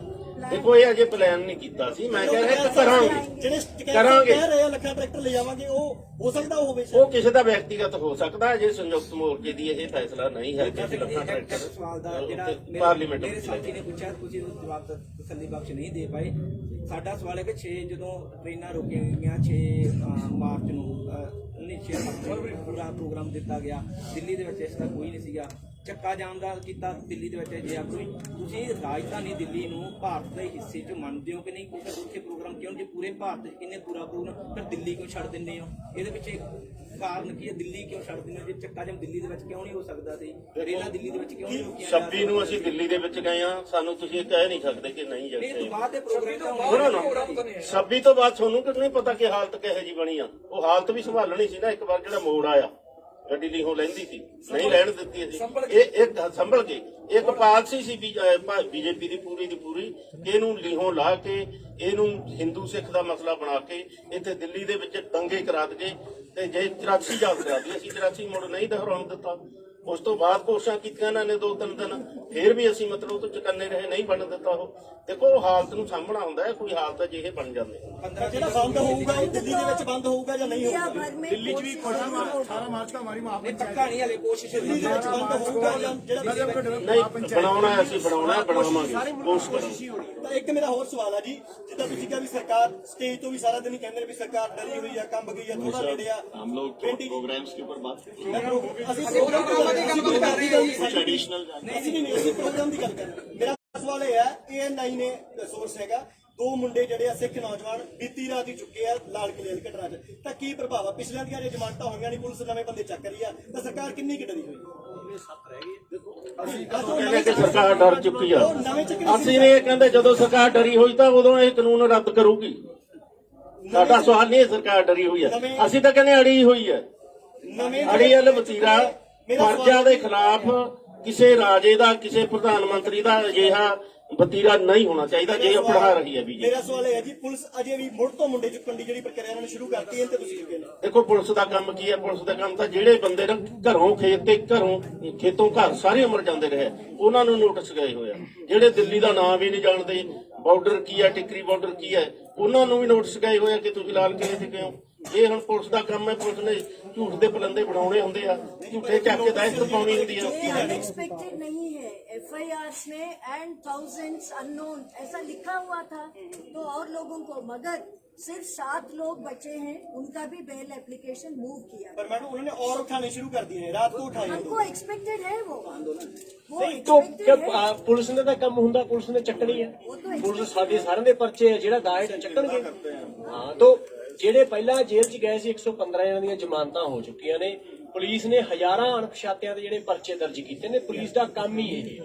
ਪੁਲਿਸ ਦਾ ਅਜੇ ਤੱਕ ਲਾਪਤਾ ਦਾ ਪਤਾ ਨਹੀਂ ਲੱਗਿਆ, ਉਹਨਾਂ ਦੇ ਵਾਲੀ ਵਾਰਸਾਂ ਨੂੰ ਕੀ ਜਵਾਬ ਦੇਗਾ? ਉਹਨਾਂ ਦੇ ਪਰਿਵਾਰਾਂ ਨੂੰ ਅਸੀਂ ਮਿਲ ਕੇ, ਠੀਕ ਹੈ, ਜਿਹੜੀ ਅਸੀਂ ਲੀਗਲ ਕਮੇਟੀ ਬਣਾਇਆ ਕਿ 12 ਨਹੀਂ 4 ਸਾਡੇ ਕੋਲ ਸਿਰਫ ਜਿਹੜੇ 4 ਨਾਮ ਨੇ। परसों पंगू साहब ने 12 नाम बोले। नहीं, 10 है, 6 पंजाब से, 4 हरियाणा से, 10 है। तो मगर जो अरेस्टेड वालों को रिलीज करने का काम में सिर्फ 7 है, उन 7 का बेल एप्लीकेशन भी किया गया। ਬੁਲਾਇਆ ਉਹਨਾਂ ਪਰਿਵਾਰਾਂ ਨੂੰ ਬੁਲਾਇਆ। ਉਹਨਾਂ ਦੇ ਪਰਿਵਾਰਾਂ ਨਾਲ ਮਿਲ ਕੇ ਉਹ 'ਚ ਹੈਵੀਐਸ ਕਾਰਪਸ ਦੀ ਰੇਟ ਹੋ ਸਕਦੀ ਜਾਂ ਹੋਰ ਜਿਹੜਾ ਲੀਗਲ ਵੀ ਹੋ ਸਕਦਾ ਕੱਢਾ। ਦੇਖੋ ਤੁਸੀਂ ਪੁਲਿਸ ਦੀ ਕਾਰਵਾਈ ਨੂੰ ਜਿਵੇਂ ਠੀਕ ਹੁੰਦਾ ਨਾ ਐ ਮੰਨ ਲੈਂਦੇ ਹੋ। ਤੁਸੀਂ ਤਾਂ ਜਾਣਦੇ ਹੋ ਨਾ ਤਿੰਨੇ ਇੱਕ ਮਿੰਟ ਸੁਣੋ ਨਾ, ਮੇਰੇ ਤੇ 3 FIR ਦਰਜ ਕੀਤੇ 26 ਤਰੀਕ ਨੂੰ। ਗਾਜੀਪੁਰ ਵੀ ਇਹ ਸੀਗਾ, ਉੱਥੇ ਪੁਲਿਸ ਤੇ ਹਮਲਾ ਕੀਤਾ। ਸਿੰਘੂ ਬਾਰਡਰ ਤੇ ਸੀ, ਉੱਥੇ ਪੁਲਿਸ ਨੇ ਹਮਲਾ ਕੀਤਾ। ਟਿਕਰੀ ਬਾਰਡਰ ਸੀ। ਮੇਰੇ ਕੋਲ ਕਿਹੜਾ ਹੈਲੀਕਾਪਟਰ ਦਿੱਤਾ ਸੀ ਮੋਦੀ ਨੇ ਮੈਨੂੰ ਜਾਂ ਪੁਲਿਸ ਨੇ ਕਿ ਹੈਲੀਕਾਪਟਰ ਚੜਿਆ ਜਾ ਕੇ ਉੱਥੇ ਹਮਲਾ ਕਰਤਾ। ਇਹ ਤਾਂ ਬਾਤ ਦੇ ਬਤੰਗੜ ਝੂਠ ਦੇ ਪਲੰਦੇ ਪੁਲਿਸ ਨੇ ਬਣਾਉਣੇ।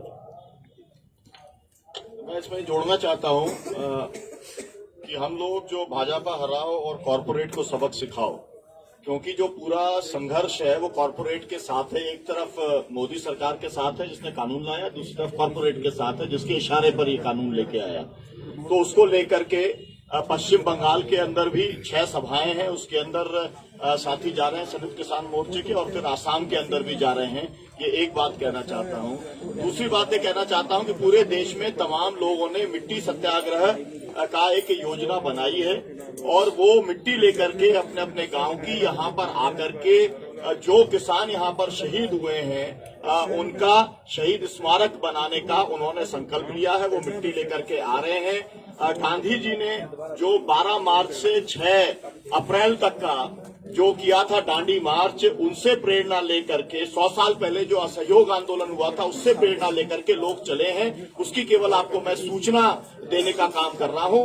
मध्य प्रदेश के अंदर संयुक्त संघर्ष मोर्चे ने ये तय किया है कि वो ये सभी कार्यक्रम करेगा। 52 जिलों के अंदर संयुक्त मोर्चा सक्रिय है और वहां पर ज्ञापन देने का काम भी किया जाएगा। मैं आपसे एक बात और जोड़ना चाहता हूं। आप नोट करिए कि 11 करोड़ टन सरकार ने कहा कि अनाज का उत्पादन है गेहूं का, और उसमें से केवल 4.5 करोड़ टन ही वो समर्थन मूल्य पे खरीदेंगे, जिसका मतलब ये है कि बाकी वो नहीं खरीदेंगे और वो पूरी लूट होगी। हम उस लूट का विरोध करते हैं। और ये जो आपको बताया गया कि हम मंडी बचाओ खेती बचाओ को लेके ज्ञापन देंगे, तो उसके अंदर मुख्य बात यह है, जैसे मध्य प्रदेश के अंदर अब तक जो पंजीयन हो गए, पंजीयन का काम बंद हो गया, लेकिन केवल 40% किसानों का पंजीयन हुआ है जिन्होंने गेहूं का उत्पादन किया। बाकी का पंजीयन इसलिए नहीं किया कि सर्वर डाउन था और उनका जो नक्शा खसरा था उसके साथ में जुड़ाव नहीं हो पाया। ये राजस्व विभाग की जिम्मेदारी है कि वो पंजीयन करे पूरे देश के किसानों की और सबका समर्थन मूल्य के ऊपर खरीद हो। ये बात कहना चाहता। ਕਾਫੀ ਜਮਾ ਹੋ ਗਿਆ, ਅਸੀਂ ਵੀ ਜਾਣਾ ਟਿਕਰੀ ਬਾਰਡਰ ਤੇ। ਸਾਰਿਆਂ ਦਾ ਬਹੁਤ ਬਹੁਤ ਧੰਨਵਾਦ ਕਰਦੇ ਹਾਂ ਤੇ ਪ੍ਰੈਸ ਕਾਨਫਰੰਸ ਸਮਾਪਤ। ਸਵਾਲ ਹੈ ਜੀ ਦੇਖਣ ਵਾਲਾ ਜੀ ਕਿ ਕਾਲਾ ਬਰਾੜ ਨਾਂ ਦੇ ਵਿਅਕਤੀ ਤੇ ਹਮਲਾ ਹੋਇਆ ਜੀ ਤੁਹਾਡੇ ਪਿੰਡ 'ਚ, ਤੁਹਾਡੇ ਤੇ ਐਲੀਗੇਸ਼ਨ ਲਾ ਰਿਹਾ ਜੀ, ਕੀ ਉਹਦੇ ਬਾਰੇ ਸਪਸ਼ਟ ਕਰੋ। ਉਹ ਬੰਦਾ ਮਾਨਸਿਕ ਤੌਰ ਤੇ ਥੋੜਾ ਪਰੇਸ਼ਾਨ ਆ। ਪਿੰਡ ਜਿਹੜਾ ਕਿਸੇ ਨਾਲ ਝਗੜਾ ਹੋਇਆ ਉਹਦੇ 'ਚ ਉਹ ਹੋਰ ਬੰਦੇ ਦਾ ਨਾਮ ਲੈ ਰਿਹਾ, ਹਸਪੀਟਲ 'ਚ ਹੋਰ ਦਾ ਨਾਮ ਲੈ ਰਿਹਾ, FIR ਕਿਸੇ ਹੋਰ ਤੇ ਕਰਵਾ ਰਿਹਾ। ਇੱਥੇ ਤਿੰਨੋਂ ਚੀਜ਼ਾਂ ਤੁਸੀਂ ਵੈਰੀਫਾਈ ਕਰ ਲਓ। ਲੋਕ ਕਹਿ ਰਹੇ ਤੁਹਾਡਾ ਪੁਰਾਣਾ ਸਾਥੀ ਉਹ ਚੈਨਲ ਤੇ ਮੈਂ ਮਾਨਹਾਨੀ ਦਾ ਕੇਸ ਕਰੂੰਗਾ, ਉਹਨੂੰ ਖਿੱਚੂੰਗਾ। ਬਿਲਕੁਲ ਕੁਫਰ ਤੋਲਿਆ ਉਸ ਚੈਨਲ ਨੇ, ਉਹ 'ਚ ਕੋਈ ਸੱਚਾਈ ਨਹੀਂ ਹੈ। 3 ਤਰ੍ਹਾਂ ਦੇ ਬਿਆਨ ਦਿੰਦਾ, ਉਹ ਤਿੰਨੋਂ ਚੀਜ਼ਾਂ ਔਨ ਰਿਕਾਰਡ ਨੇ। ਜਦੋਂ ਅਦਾਲਤ 'ਚ ਉਹਨੂੰ ਘੜੀਸੂਗਾ ਤੁਸੀਂ ਦੇਖ ਲਿਓ। ਪਰ ਕੀ ਉਹ ਬੰਦਾ ਸੱਚਮੁੱਚ ਤੁਹਾਡੇ ਲਿੰਕ ਵਾਲਾ ਪੁਰਾਣਾ ਸੰਬੰਧਤ ਹੈ ਤੁਹਾਡੇ ਨਾਲ? ਨਹੀਂ ਜੀ, ਨਹੀਂ। ਤੁਹਾਨੂੰ ਉਹ ਜਾਣਦਾ ਜੀ, ਤੁਹਾਡੀ ਜਥੇਬੰਦੀ ਦਾ ਜੀ? ਨਹੀਂ ਜੀ, ਨਹੀਂ। ਉਹ ਪਿਛਲੇ 5 ਸਾਲਾਂ ਤੋਂ ਆਮ ਆਦਮੀ ਪਾਰਟੀ ਨਾਲ ਰਿਹਾ। 2015 ਦੇ ਵਿੱਚ ਕੋਈ ਘਟਨਾ ਵਾਪਰੀ ਸੀ ਬਰਜਿੰਦਰਾ ਕਾਲਜ ਦੇ ਵਿੱਚ, ਜਿਸ 'ਚ ਕੋਈ 20 ਲੱਖ ਜਾਂ 25 ਲੱਖ ਦੇ ਵਿੱਚ ਕੋਈ ਰਾਜੀਨਾਮਾ ਕਰਾਉਣ ਦੀ ਗੱਲਬਾਤ ਹੋਈ ਹੋਵੇ? ਕੋਈ 3.5 ਲੱਖ ਰੁਪਇਆ ਤੁਹਾਡੇ ਕੋਲੇ ਗਿਆ? ਕਾਫੀ ਕੁਝ ਤੁਹਾਡੇ ਬਾਰੇ ਦੱਸ ਰਹੇ ਹੋ। ਨਹੀਂ ਜੀ, ਨਹੀਂ, ਇਦਾਂ ਦੀ ਕੋਈ ਗੱਲ ਨਹੀਂ ਹੋਈ। ਬਰਜਿੰਦਰਾ ਕਾਲਜ ਲੜਾਈ ਹੋਈ, ਉਹਨਾਂ ਲੋਕਾਂ ਨਾਲ ਰਾਜੀਨਾਮਾ ਕਰ ਤੇ ਪੈਸੇ ਲੈ ਲਏ ਉਹਨਾਂ ਦੇ। ਉਹ ਕਹਿੰਦੇ ਦੀਪ ਸਿੰਘ ਵਿਅਕਤੀਗਤ ਐਲੀਗੇਸ਼ਨ ਇਸ ਕਾਨਫਰੰਸ ਦੇ ਵਿੱਚ ਨਾ ਲਾਈਏ ਆਪਾਂ, ਇਹ ਵੱਖਰਾ ਮਾਮਲਾ ਹੈ। ਬੂਟਾ ਸਿੰਘ ਜੀ, ਲੰਗਰਾਂ ਦੇ ਵਿੱਚ ਜਿਹੜੀ ਰਸਦ ਆ ਉਹ ਲੋਕੀ ਜਾਂ ਤਾਂ ਕਾਰ ਸੇਵਾ ਨਾਲ ਚੱਲ ਰਹੀ ਆ ਜਾਂ ਫਿਰ ਲੋਕੀ ਜਿਹੜੇ ਪਿੰਡਾਂ 'ਚੋਂ ਫੰਡ ਇਕੱਠਾ ਦਾ ਉਹਦੇ ਨਾਲ ਚੱਲ ਰਹੀ ਆ। ਬਹੁਤ ਸਾਰੇ ਲੰਗਰ ਵਾਲੇ ਇਹ ਕਹਿੰਦੇ ਨੇ ਕਿ ਸਾਡੇ ਕੋਲੇ ਕੋਈ ਸੰਯੁਕਤ ਮੋਰਚੇ ਵੱਲੋਂ ਜਿਹੜੀ ਮਦਦ ਆ ਉਹ ਨਹੀਂ ਆ ਰਹੀ। ਦੇਖੋ, ਪਹਿਲੀ ਗੱਲ ਤਾਂ ਅਸੀਂ ਇਹ ਕੋਈ ਫੈਸਲਾ ਨਹੀਂ ਕੀਤਾ ਕਿ ਜਿਹੜੇ ਲੰਗਰ ਦੀ ਸੇਵਾ ਹੈ ਸੰਯੁਕਤ ਮੋਰਚਾ ਚਲਾਊਗਾ। ਸਾਰਿਆਂ ਨੂੰ ਰਾਸ਼ਨ ਇਕੱਠਾ ਕਰਨ ਨੂੰ ਕਿਹਾ ਵਾ, 6-6 ਮਹੀਨਿਆਂ ਦਾ ਰਾਸ਼ਨ ਇਕੱਠਾ ਕਰਨ ਲਈ ਕਿਹਾ। ਟਰਾਲੀਆਂ ਭਰੀਆਂ ਪਈਆਂ, ਕਿਸੇ ਕੋਲੇ ਤੋੜਾ ਨਹੀਂ। ਜੇ ਕੋਲੇ ਤੋੜਾ ਹੋਇਆ ਅਸੀਂ ਆਪਣੇ ਲੰਗਰਾਂ ਦੇ ਵਿੱਚੋਂ ਦੇਵਾਂਗੇ, ਕੋਈ ਤੋੜਾ ਨਹੀਂ ਹੈ। ਇਹ ਇੱਕਾ ਦੁੱਕਾ ਕੋਈ ਕਰਨਾ ਹੁੰਦਾ। ਉਹਨਾਂ ਨੇ ਉੱਤੇ ਕਿਹਾ ਸੀ ਕਿ ਜਿਹੜੀ ਟਰਾਲੀ ਦੇ ਵਿੱਚ ਆਉਣ ਵਾਲੇ ਦਿਨਾਂ ਜਿਹੜੀ ਦਿੱਕਤਾਂ ਹੋਣਗੀਆਂ ਉਹ ਅਸੀਂ ਪੂਰੀਆਂ ਕਰਾਂਗੇ। ਦੇਖੋ, ਪਿੰਡ ਇਕਾਈਆਂ ਸਾਡੀਆਂ, ਬਲਾਕ ਇਕਾਈਆਂ, ਡਿਸਟ੍ਰਿਕਟ ਇਕਾਈਆਂ ਤੇ ਪੰਜਾਬ ਦੀਆਂ ਬੋਰਡ, ਮਤਲਬ ਸਟੇਟ ਬੋਰਡ, ਜਿਹੜੀਆਂ ਪਿੰਡ ਇਕਾਈਆਂ ਉਹਨਾਂ ਦੀ ਡਿਊਟੀ ਇਹ ਹੈ ਕਿ ਰਾਸ਼ਨ ਇਕੱਠਾ ਕਰਨਾ, ਜਦੋਂ ਮੁੱਕ ਗਿਆ ਦੁਬਾਰਾ ਇਕੱਠਾ ਕਰਨਾ। ਅਜਿਹੀ ਕੋਈ ਨਹੀਂ ਹੈ ਜਿਹੜਾ ਤੁਸੀਂ ਆ ਕਹਿ ਰਹੇ ਹੋ ਕਿ ਸੰਯੁਕਤ ਮੋਰਚਾ ਉਹਨਾਂ ਨੂੰ। KMP ਜਾਣ ਇੱਕ ਆਖਰੀ ਸਵਾਲ ਕੀ ਹੈ, KMP ਜਾਣ ਕੀਤਾ ਕਿਸਾਨਾਂ ਨੇ ਫਸਲ ਵੀ ਆਪਣੀ ਸਾਂਭਣੀ ਹੈਗੀ, ਕੋਈ ਰਣਨੀਤੀ ਬਣਾਈ ਹੈ ਵੀ ਇੱਥੇ ਵੀ ਘੱਟ ਨਾ ਘਟੇ ਤੇ ਕਿਸਾਨ ਪਿੱਛੇ ਆਪਣੀ ਫਸਲ ਵੀ ਸਾਂਭਣ? ਦੇਖੋ, ਮੈਂ ਪਹਿਲਾਂ ਬਤਾ ਚੁੱਕਿਆ ਇਹ ਗੱਲ ਕਿ ਹਾੜੀ ਦਾ ਸੀਜ਼ਨ ਆਉਂਦਾ, ਸਾਨੂੰ ਪਤਾ, ਅਸੀਂ ਸਾਰੇ ਜ਼ਿਮੀਂਦਾਰਾਂ ਸਾਰਿਆਂ ਦੀ ਕਣਕ ਬੀਜੀ ਹੋਈ ਹੈ। 1 ਹਫ਼ਤੇ ਤੋਂ ਵੱਧ ਸੀਜ਼ਨ ਨਹੀਂ ਹੈ। ਇੱਕ ਹਫ਼ਤੇ ਦੀ ਮਤਲਬ ਜਿਹੜੀ ਸ਼ਿਫਟ ਬਣਾਈ ਹੋਈ ਹੈ ਸਾਰੇ ਪਿੰਡਾਂ ਦੇ ਵਿੱਚ, 10 ਬੰਦੇ, ਕਿਸੇ ਪਿੰਡ ਚੋਂ 20 ਬੰਦੇ, ਕਿਸੇ ਚੋਂ 50 ਬੰਦੇ, ਉਹ ਆਉਂਦੇ ਆ, ਹਫ਼ਤਾ ਲਾ ਕੇ ਜਾਂਦੇ, ਦੂਜੇ ਮੁੜ ਜਾਂਦੇ। ਕੋਈ ਪ੍ਰੋਬਲਮ ਨਹੀਂ, ਨੋ ਪ੍ਰੋਬਲਮ, ਨਾ ਟਰੈਕਟਰਾਂ ਦੀ, ਨਾ ਟਰਾਲੀਆਂ ਦੀ, ਕੋਈ ਫਰਕ ਨਹੀਂ ਪੈਂਦਾ। ਇੱਕ ਪਿੰਡ ਦੇ ਵਿੱਚੋਂ 2 ਟਰੈਕਟਰ ਇੱਥੇ ਖੜੇ ਆ, ਉਹ ਪਿੰਡ ਵਾਲਿਆਂ ਨੇ ਜ਼ਿੰਮੇਵਾਰੀ ਚੱਕੀ ਹੈ ਕਿ ਜੇ ਮੋਦੀ ਸਰਕਾਰ ਨੇ ਇਹਨਾਂ ਨੇ ਅੱਗ ਲਾਤੀ, ਅਸੀਂ ਪਿੰਡ ਇਹਨਾਂ ਨੂੰ ਸਾਂਝੇ ਇਕੱਠੇ ਕਰਕੇ ਦੇਵਾਂਗੇ। ਬੂਟਾ ਸਿੰਘ ਜੀ, ਐਡੇ ਫੈਸਲੇ ਲਏ ਕਿਸਾਨ ਆਗੂ ਸਰਕਾਰ ਤੇ ਦਬਾਅ ਬਣਾਉਣ ਦੀ ਜਿਹੜੀ ਕੋਸ਼ਿਸ਼ ਕਰ ਰਹੇ ਨੇ, ਹਨਾ, ਜਿਵੇਂ ਤੁਸੀਂ ਕਹਿ ਰਹੇ ਹੋ ਕਿ ਰਾਜਾਂ ਦੇ ਵਿੱਚ ਅਸੀਂ ਜਾ ਰਹੇ ਹਾਂ, ਕਈ ਰਣਨੀਤੀਆਂ ਤੁਸੀਂ ਵਰਤ ਰਹੇ ਹੋ, ਪਰ ਹਜੇ ਵੀ ਦੋਨੇ ਜਿਹੜੀਆਂ ਸਟੇਜਾਂ ਨੇ ਉਹਨਾਂ ਦੇ ਗੱਭੇ ਜਿਹੜਾ ਰਾਹ ਬੰਦ ਕੀਤਾ ਗਿਆ ਹੈ ਤਾਂ ਕਿਸਾਨ ਆਗੂ ਉਹ ਨਹੀਂ ਖੁਲਾ ਸਕੇ। ਅਸੀਂ ਤਾਂ ਖਿਲਾਉਣਾ ਨਹੀਂ ਚਾਹੁੰਦੇ ਅਜੇ ਰਾਹ ਕੋਈ। ਉਹਦੇ ਕਰਕੇ ਦਿੱਕਤ ਬੜੀ ਨਹੀਂ, ਬਿਲਕੁਲ ਨਹੀਂ। ਜਿੱਦੇ ਖੋਲਣਾ ਹੋਇਆ ਅਸੀਂ ਕਹਾਂਗੇ ਵੀ ਹੁਣ ਇਹਨੂੰ ਖੋਲਦੇ ਨੂੰ ਹੀ ਅਸੀਂ ਖੋਲਾਂਗੇ। ਬੂਟਾ ਜੀ, ਆਖਰੀ ਸਵਾਲ ਹੈ, ਆਖਰੀ ਸਵਾਲ ਦੀ ਹਿੰਦੂ ਦੇ ਵਿੱਚ ਸਟੇਟਮੈਂਟ ਲੱਗੀ ਹੋਈ ਹੈ ਡਾਕਟਰ ਦਰਸ਼ਨਪਾਲ ਦੇ ਹਵਾਲੇ ਤੋਂ ਕੋਟ ਕੀਤਾ ਗਿਆ। ਉਹਨਾਂ ਨੇ ਕਿਹਾ ਗਿਆ ਕਿ ਅਸੀਂ ਥੋੜਾ ਜਿਹਾ ਨਰਮੀ ਨਾਲ ਵੀ ਸੋਚ ਸਕਦੇ ਹਾਂ। ਸੰਭਾਵਨਾ ਕੀ ਦੇਖਦੇ ਹੋ ਕਿ ਕਦੋਂ ਮੀਟਿੰਗ ਹੋ ਸਕਦੀ ਆ? MSP ਨੂੰ ਲੈ ਕੇ ਵੀ ਉੱਥੇ ਕਿਹਾ ਗਿਆ ਕਿ ਵਿਚਾਰ ਸਪਸ਼ਟ ਰੂਪ ਚ ਕਹੀ ਸੀ ਕਿ ਜਿਵੇਂ ਜਸਵੀਰ ਭਾਟੀ ਜੀ ਵੀ ਬੈਠੇ ਮੋਰਚੇ ਦਾ, ਸੁਣੋ ਮੇਰੀ ਗੱਲ, ਸੰਯੁਕਤ ਮੋਰਚੇ ਦਾ ਦ੍ਰਿੜ ਫੈਸਲਾ ਹੈ 3 ਕਾਨੂੰਨ ਰੱਦ ਕਰਾਉਣੇ, MSP ਵਾਲਾ ਕਾਨੂੰਨ ਨਵਾਂ ਬਣਵਾਉਣਾ। ਇਦੋਂ ਪਿੱਛੇ ਹਟਣਾ ਸੰਯੁਕਤ ਮੋਰਚੇ ਦਾ ਕੋਈ ਮਾਮਲਾ ਨਹੀਂ ਹੈ। ਇਹ ਜਿਵੇਂ ਕਿਤੇ, ਜਿਵੇਂ ਤੁਸੀਂ ਸੁਣ ਲਿਆ, ਉਹ ਅਸੀਂ ਵੀ ਸੁਣ ਲਿਆ। ਅਗਲੀ ਅਸੀਂ ਮੀਟਿੰਗ ਦੇ ਵਿੱਚ ਸਪਸ਼ਟੀਕਰਨ ਲਵਾਂਗੇ ਕਿ